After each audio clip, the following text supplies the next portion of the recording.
열왕기상 9장 1절에서 9절 말씀 교도하고 마지막 절을 같이 읽겠습니다. 솔로몬이 여호와의 성전과 왕궁 건축하기를 마치며 자기가 이루기를 원하던 모든 것을 마친 때에 여호와께서 전에 기브온에서 나타나신 것 같이 다시 솔로몬에게 나타나사 여호와께서 그에게 이르시되 내 기도와 내가 내 앞에서 간구한 바를 내가 들었은즉 나는 내가 건축한 이 성전을 거룩하게 구별하여 내 이름을 영원히 그곳에 두며 내 눈길과 내 마음이 항상 거기에 있으리니 내가 만일 내 아버지 다윗을 하는 같이 마음을 온전히 하고 바르게 하여 내 앞에서 행하며 내가 내 명령한 대로 모든 일에 순종하여 내 법도와 율례를 지키면 내가 내 아버지 다윗에게 말하기를 이스라엘의 왕위에 오를 사람이 내게서 끊어지지 아니하리라 한대로 내 이스라엘의 왕위를 영원히 견고하게 하려니와 만일 너희나 너희의 자손이 아주 돌아서서 나를 따르지 아니하며 내가 너희 앞에 둔 나의 계명과 법도를 지키지 아니하고 가서 다른 신을 섬겨 그것을 경배하면 내가 이스라엘을 내가 그들에게 준 땅에서 끊어버릴 것이요 내 이름을 위하여 내가 거룩하게 구별한 이 성전이라도 내 앞에서 던져버리리니 이스라엘은 모든 민족 가운데서 속담거리와 이야기거리가 될 것이며 이 성전이 높을지라도 지나가는 자마다 놀라며 비웃어 이르되 여호와께서 무슨 까닭으로 이 땅과 이 성전이 이같이 행하셨는고 하며 대답하기를 그들이 그들의 조상들을 애굽 땅에서 인도하여 내신 그들의 하나님 여호와를 버리고 다른 신을 따라가서 그를 경배하여 섬김으로 여호와께서 이 모든 재앙을 그들에게 내리시리라 하리라 하셨더라. 아멘. 오늘 말씀해 보니까요, 여호와의 성전을 하나님께 바친 다음에 하나님이 솔로몬에게 나타나셨는데 성전 바치고 난 다음에 하나님이 이제 기도 응답으로 불을 내려주셨어요. 그 불을 내려준 말씀은 우리 열왕기상에 안 나오고 역대하 7장에 나옵니다. 역대하 7장에 나오는데 하나님이 불을 내려주시고 그 다음에 이제 백성들과 함께 즐거이 하나님께 제물을 바치는 일이 이어집니다. 근데 이 일이 하나님을 기쁘시게 했고 또한 백성들도 즐거이 돌아갔고 그 후에 하나님이 개인적으로 솔로몬에게 나타나셔서 말씀하신 것인데 이렇게 이야기를 이어가면 절기 끝나고 나서 봉헌하고 난 다음에 얼마 안 돼서 하나님 나타나신 것 같죠. 그렇죠? 이제 며칠 지나서 혼자 잠자고 있을 때 하나님 나타나신 것 같죠. 근데 그게 아니고 몇 년이 지난 후입니다. 몇 년이. 어떻게 하냐면 왕궁 건축하기를 마치면 이렇게 됐죠. 왕궁을 언제 건축했을까요? 잘 모르는데요. 우리가 앞서 읽던 6장의 1절 보면 이스라엘 자손이 애굽 땅에서 나온 지 480년이요 솔로몬이 이스라엘 왕이 된 지 4년 12월 곧 둘째 달에 솔로몬이 여호와를 위하여 성전 건축을 시작했다. 왕 되고 4년째에 성전 건축을 시작을 했어요. 7년 걸렸죠. 그래서 11년째에 마칩니다. 37절에 보면 넷째 15월에 여호와의 성전 기초를 쌓았고 11째 해 불월 곧 8째 달에 그 설교와 식양대로 성전 건축이 다 끝났으니 솔로몬이 7년 동안 성전을 건축하였다라 그랬어요. 11년째 성전 건축이 마쳤어요. 근데 절기는 그 다음에여서 이제 막 금박을 입히고 기둥성 막 했다 그랬죠. 기구들 만들고. 그래서 우리가 추정할 때는 12년째 1년 더 지나서 12년째 4년을 건축 시작해서 7년 11년째 겉에 건 다 만들고 1년 동안 이제 기구를 만들어서 12년째 하나님 앞에 낙성식 봉헌식을 했다 이렇게 우리가 생각하는데 그러면 왕궁은 몇 년 걸렸냐면 7장 1절에 보면 솔로몬이 자기의 왕궁을 13년 동안 건축하여 그 전부를 중보하니라 이랬어요. 13년. 보세요. 성전을 4년에 짓기 시작해서 7년 11년에 마쳤고 기구랑 준비해서 12년째 낙성식을 했다. 그래도 왕궁 건축한테 1년이 모자래. 같이 시작을 해도. 아니 같이 시작도 아니죠. 왕이 되자마자 시작을 해도 궁 건축하는데 13년 걸렸으니까 성전 건축하고 봉헌식까지 다 해도 12년이면 되는데, 그죠? 12년이면 되는데 왕궁은 13년이니까 아직도 1년이 모자라죠. 그럼 최소한 1년이 더 지났다는 얘기죠. 그죠? 왕궁까지 건축한 다음에 그랬으니까. 그런데 솔로몬이 성전 건축도 안 했는데 왕궁부터 시작했을까요? 왕이 되자마자 왕궁 건축을 시작해도 1년이 모자란데 분명히 성전부터 시작했을 거라고요. 왕궁을 그 중간에 시작했건 끝나고 있건. 그러면은 왕궁이 건축이 끝났기 때문에 성전 건축으로부터 몇 년이 지났다는 얘기입니다. 역대하 8장 1절에 솔로몬이 여호와의 전과 자기의 궁궐을 20년 동안에 건축하기를 마치고 이랬죠. 20년 동안. 이랬던 것으로 보면 아마도 성전 건축이 끝나고 왕궁 건축이 시작된 것 같아요. 그렇게 하면 엄청난 시간이 많이 걸렸죠. 예, 하나님 앞에 성전 바치고도 약 13년 후에 하나님이 지금 두 번째 나타난 겁니다.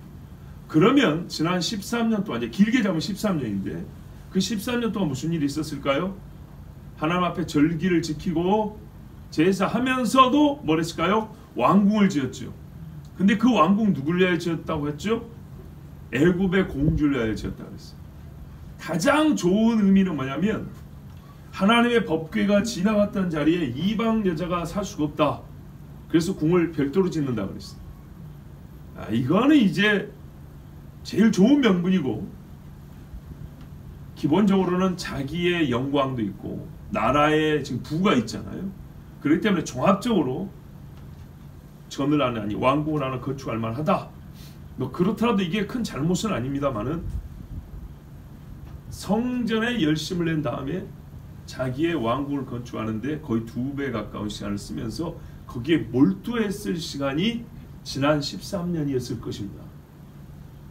그걸 마쳤을 때 그 왕궁에서 거하면서 또 여러 여자들을 거기에 살게 하면서 그곳에서의 행복한 생활을 꿈꾸는 그 시간들, 이게 이제 솔로몬의 마음에 많이 들어오기 시작했겠죠. 이방 여자들과 결혼도 많이 했다 그랬어요. 그 어간에 많이 이루어졌겠죠. 이제 하나님이 왜 나타나셨는지 짐작이 되시죠. 그러니까 성전 건축 마친 다음에 1천 번째 드린 후에 네가 나를 기쁘게 했으니 내가 무엇을 줄까? 이때는 이랬단 말이에요. 그러면 성전은 더 크단 말이죠. 그러면 야, 네가 성전까지 내 아비가 한 일을 그대로 이해했으니 그래 이번에는 내가 뭘 줄까?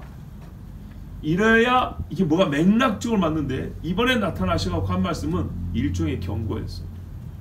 이 좋은 때가 계속 가기를 원하느냐? 그렇다면 이래이래 해야 된다는 말씀이었어요. 그러니까 이게 성전을 건축한 바로 직후에 하나님이 나타나서 경고를 한다는 것은, 그러니까 이 좋은 것을 유지하라는 의미가 될 수도 있겠지만 왕궁까지 건축하기를 끝났다고 이제 보니까 조금 다른 뉘앙스죠.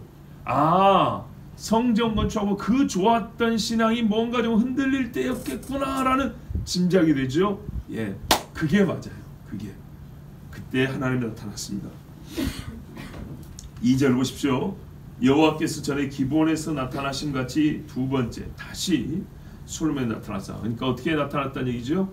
꿈으로 나타났다는 얘기죠. 열왕기상 3장 5절에 기브온에서 밤에 여호와께서 솔로몬의 꿈에 나타나시니라 그랬죠. 그때는 첫 마디가 뭐였냐면 내가 너에게 무엇을 줄고 너는 구하라 했어요. 근데 성전까지 지었는데도 하나님이 그런 말씀하지 않으셨어요.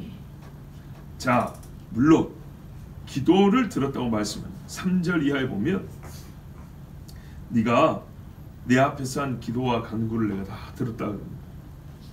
그렇죠? 그리고 내가 나의 이름을 영원히 두려고 지은 이 집을 내가 거룩하게 했다. 그래서 내 눈과 내 마음이 그곳 성전에 있을 것이다. 자, 하나님이 분명히 솔로몬이 성전 건축한 것은 받으셨어요. 그리고 선물만 받고 끝난 게 아니라 소유하여 간 게 아니고 받으셨다는 의미는 내가 거기 있겠다. 왜? 내 집이니까. 나를 위해 지은 집이니까 내가 거주함으로써 너희와 함께하고 이것이 내가 받았다는 증거다. 이렇게 말씀하셨어요. 자, 얼마나 이렇게 받아주시니 감사합니까? 이 말씀 통해서 우리가 다시 한번 확인합니다. 하나님께서 본래 이 성전 건축을 명하신 일이잖아요. 뜻을 갖고 계신 거예요. 순전히 사람으로부터 나와서 사람이 바친 성의를 봐서 받아준 게 아니고 하나님이 이 백성과 함께 하시고자 친히 의지와 목적을 가지고 다윗에게 그 뜻을 품게 하셨어요. 짓게 하신 집이. 그리고 그 집을 하나님 뜻에 맞게 지었기 때문에 하나님이 받으시고 내가 거기 거하겠다 이렇게 말씀하셨어요. 근데요, 조건이 있어요. 지금까지 참 좋았지만 건물은 계속 가더라도 너희 속에서 변화가 일어나면 내가 받지 않고 버려버린다 라는 무서운 말씀을 하십니다. 4절에 보세요. 마음이 온전해야 한다. 딴 마음 품으면 안 돼요. 정직해야 한다. 하나님 앞에 숨기면 안 돼요. 내 앞에서, 내 눈앞에서 하나님 눈 밖으로 나는 행동을 하면 안 돼요. 모든 명령과 규례와 지켜라, 순종해라 그랬어요. 이걸 지키면 어떻게 한다고요? 첫째로 내가 너에게 약속해 주마. 내 집에서 영원히 다윗의 대를 이어서 왕이 날 것이다.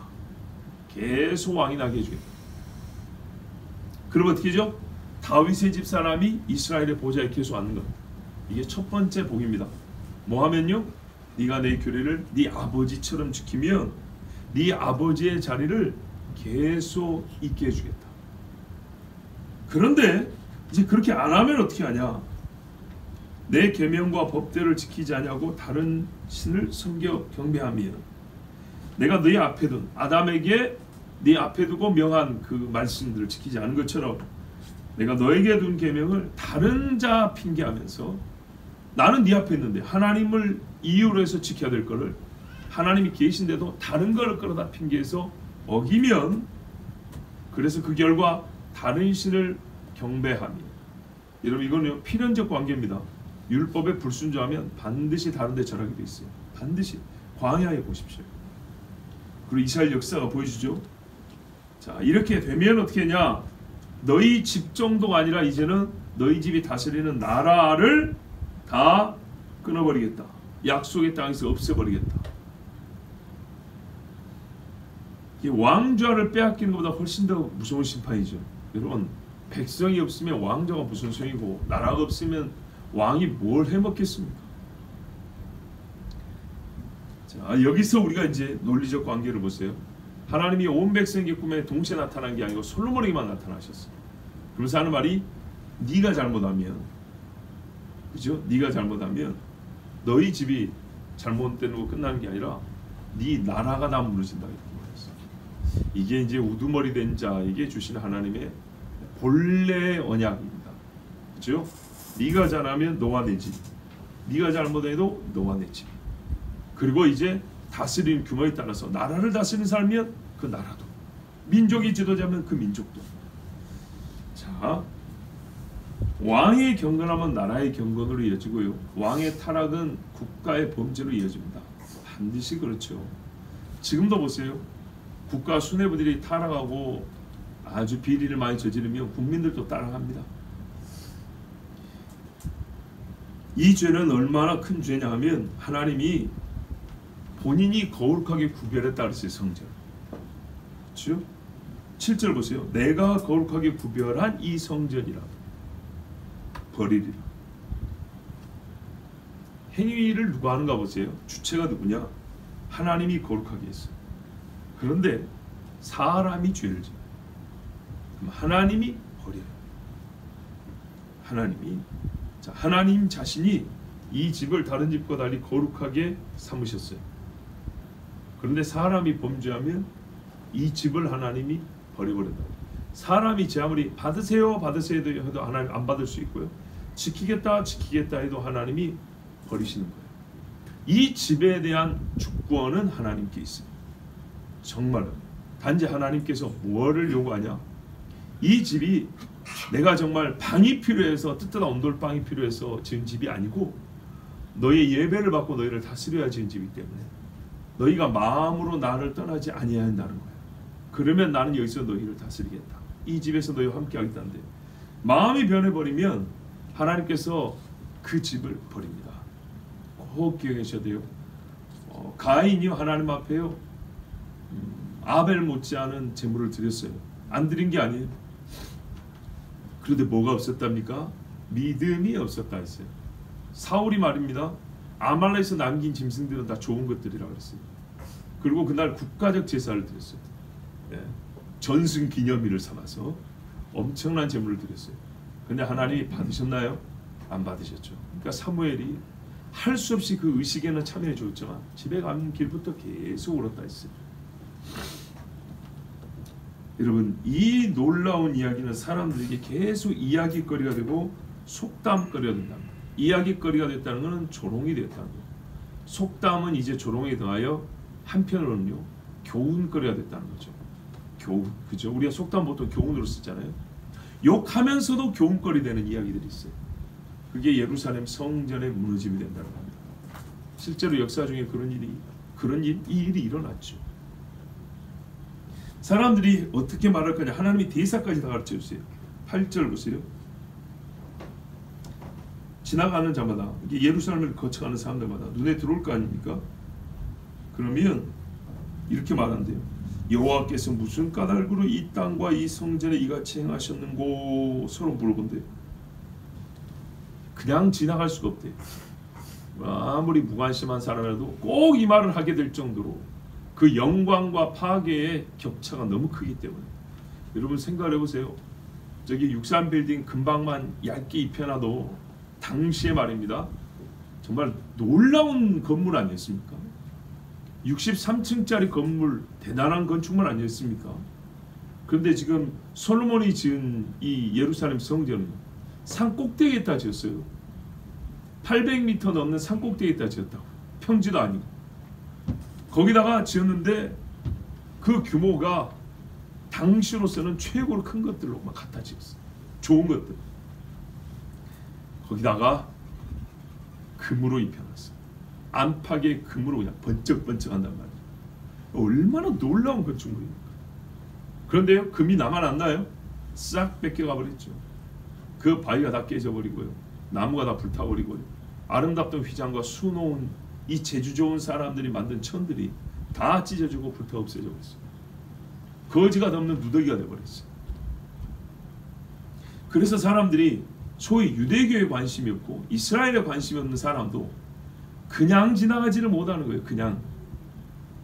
예, 홍해 근처를 지나가는 사람들이 그냥 지나가지 못하고 홍해 이야기를 꼭 한 번씩 하는 것처럼 사람들마다 꼭 이야기를 한다는 거예요. 그러니까 이거 귀가 간지러워서 이거 살 수가 있나요? 예? 아무리 무관심하고 못 본 채 하려고 해도 입을 열 수밖에 없는 놀랍고 무서운 광경이 펼쳐진다, 그 말입니다.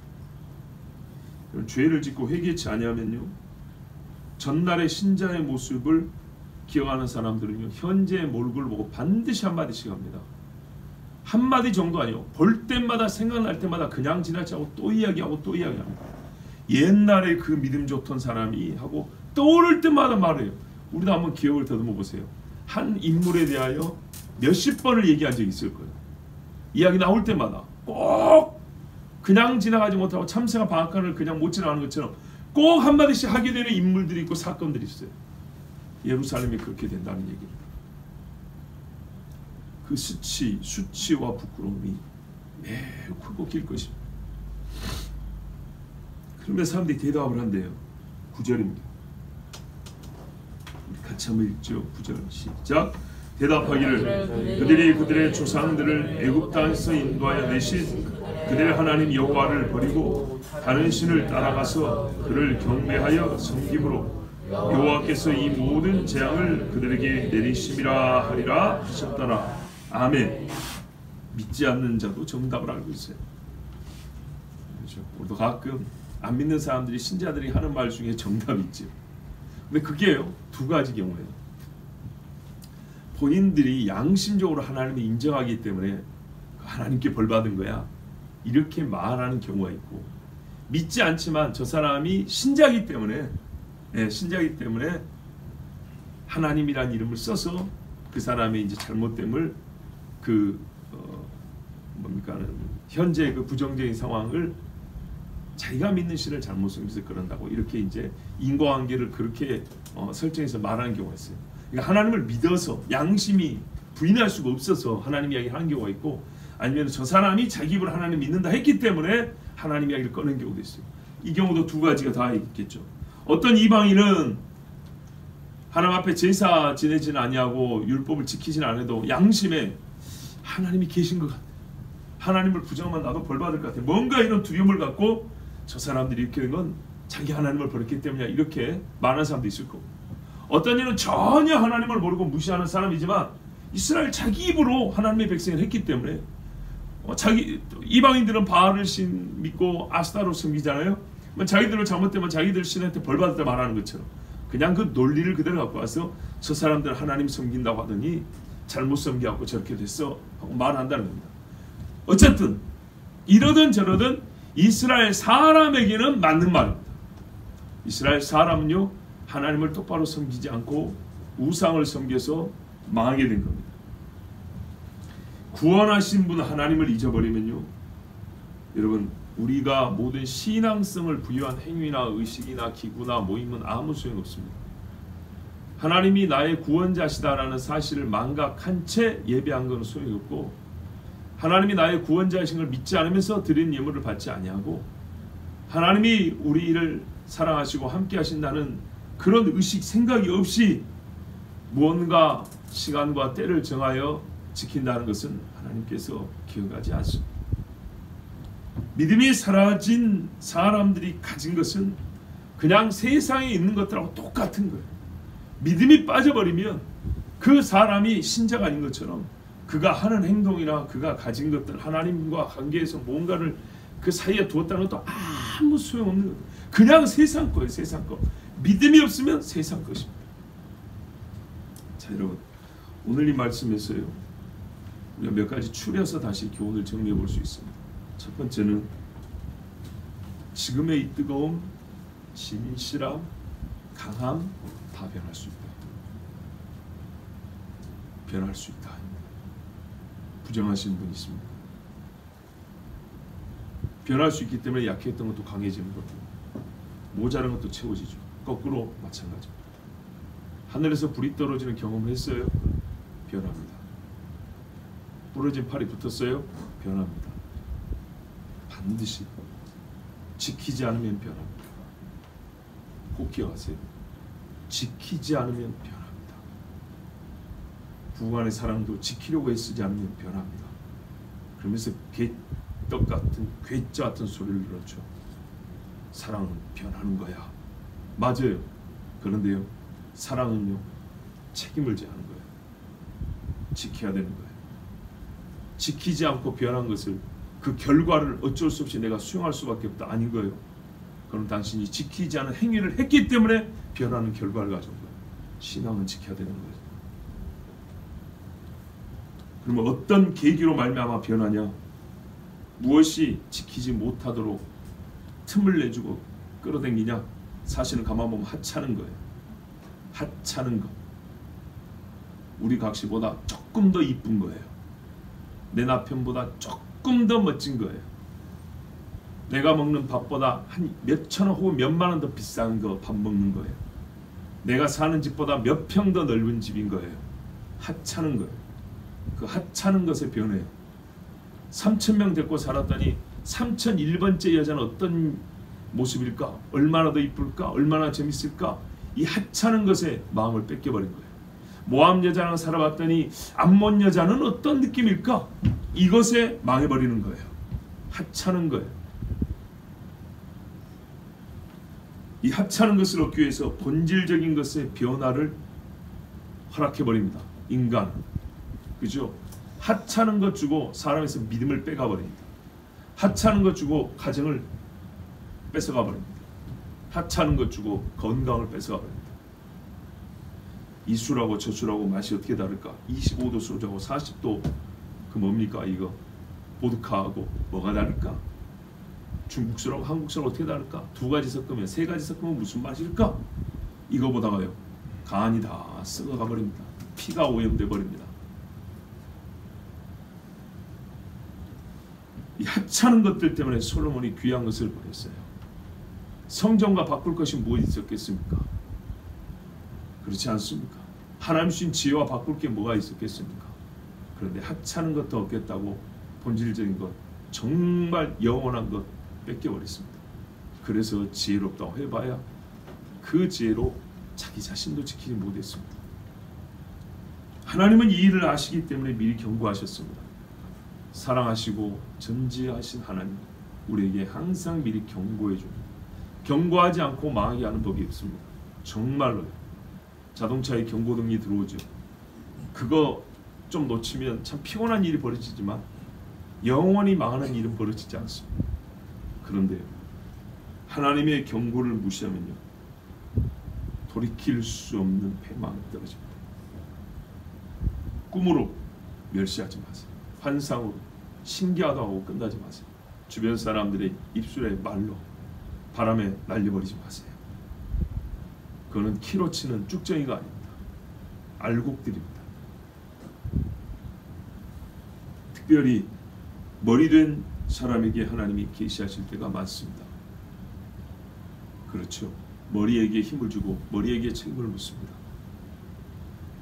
그리고 이 경고를 듣지 않으면 어떻게 됩니까?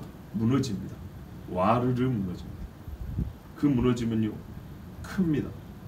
이전에 갖고 있던 영광보다 수치가 훨씬 크게, 이전에 높이 솟아올랐던 것보다 무너져 떨어짐이 더 깊습니다. 이전의 빛보다 갇혀버릴 어둠이 훨씬 더 짙습니다. 그래서 부끄러움이 큰 겁니다.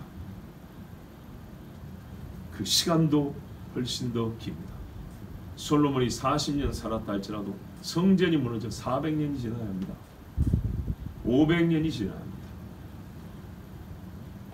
이때 즐거워했던 낙성식에 참석했던 백성이 수십만이라면 이후에 수천만 명의 유대인과 이스라엘이 피 흘려 죽어야 합니다. 하나님을 영화롭게 하고 기쁘게 한 자보다 하나님께 징벌을 받은 자가 훨씬 많아집니다. 그러므로 여러분, 무엇 해야겠습니까? 무엇 해야 되죠? 새로 지은 왕국입니다. 조금 더 일찍 지은 성전, 옛 건물과 새 건물, 새 것의 마음을 뺏기지 말고, 조금 더 큰 궁궐의 마음을 뺏기지 말고, 궁궐의 즐거움과 성전의 경건함 중에 비교해서 육체의 즐거움의 마음을 뺏기지 말고 하나님 앞에 경건함을 지키기 바랍니다. 이 경건함은요, 사실은 빛으로 표현하면 금빛입니다. 금빛. 그런데 세상에 주는 빛들은요, 희한한 빛들이 많습니다. 빨간 빛, 노란 빛, 그렇죠? 빙글빙글 도는 온갖 잡다한 빛들이 많습니다. 그런 것은 가짜 빛입니다. 태양빛을 받쳐서 반사하라고 별의별 것들을 다 달아놓고 조명을 붙여놓지만 오히려 사람을 어둠에 빠뜨리는 빛들입니다. 그래서 가짜 빛입니다. 그러나 하나님께서 우리에게 주시는 빛은요, 예수께서 우바스 정금띠를 띤 것처럼, 제사장이 정금띠를 가지고 있는 것처럼 우리에게 깨끗하고 맑은 빛을 주십니다. 그 경건한 빛을 꼭 지키십시오. 예, 마음을 지키라 했습니다. 하나님께 마음을 지키면 여호와의 눈은 우리를 향하십니다. 우리가 등을 돌려 하나님을 떠나버리면 하나님도 우리를 붙잡고 있던 손을 놔버립니다. 더럽기 때문에 항상 깨끗함을 지키십시오. 성전이 아름답게만 합니까? 가장 깨끗한 것을 보여줍니다. 정금, 깨끗하다. 이곳에 있는 자는 항상 깨끗해야 합니다. 하나님 앞에 지금 받은 은혜를 보존하고 간직하기를 정금과 같게 하시고, 지금 하나님의 영광을 본다면 지금 그 눈을 돌리지 마시고 감지 마시고 하나님을 향한 마음을 뒤로 물리지 마십시오. 그리하면 하나님께서 그 눈과 마음 그리고 그 손을 우리에게 영원히 뻗치시고 함께 하실 줄 믿습니다. 우리 이 시간에 함께 기도합니다.